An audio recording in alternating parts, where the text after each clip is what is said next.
Chers frères et sœurs bien-aimés, aujourd'hui, nous allons plonger dans un passage biblique d'une importance fondamentale pour notre foi. Il s'agit du tout premier verset de la Bible. Ce verset emblématique marque le début de toute l'histoire de la création telle que révélée dans la parole de Dieu.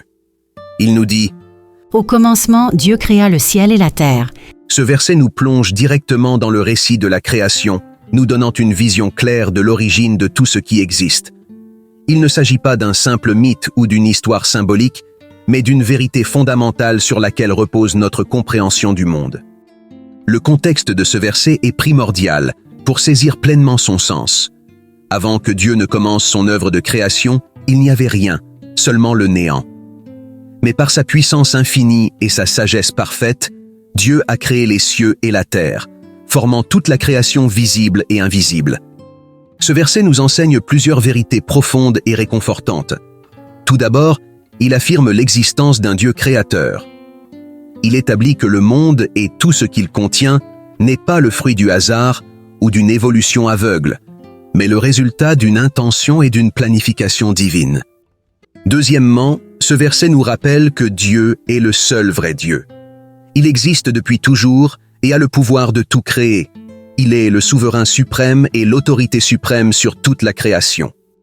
En outre, ce verset nous enseigne que Dieu est le créateur de tout ce qui existe, y compris les cieux et la terre. Rien n'échappe à sa souveraineté et à son contrôle. Tout a été créé par lui et pour lui. Dans le psaume 19 au verset 1, il est écrit « Les cieux racontent la gloire de Dieu et l'étendue manifeste l'œuvre de ses mains ». Ce verset amplifie la vérité exprimée dans Genèse chapitre 1 verset 1 en nous montrant que la création tout entière est une révélation de la grandeur et de la majesté de Dieu. Il n'est pas seulement le Créateur au commencement, mais son œuvre continue de témoigner de sa gloire jour après jour.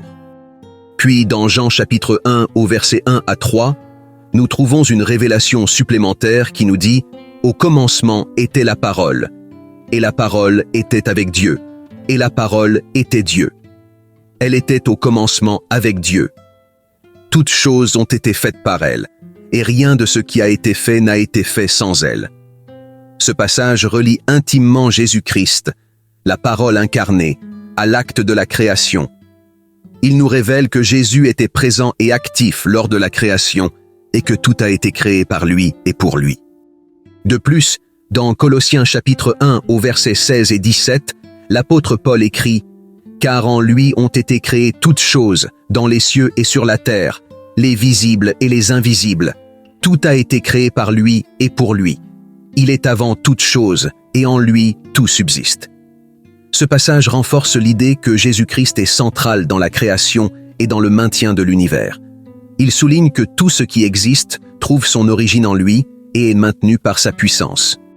Chers amis, ces passages, en harmonie avec Genèse 1:1, nous offrent une vision globale et cohérente de la création.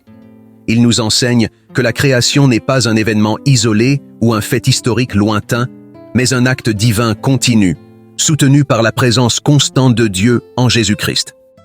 Que Dieu te bénisse abondamment. Amen.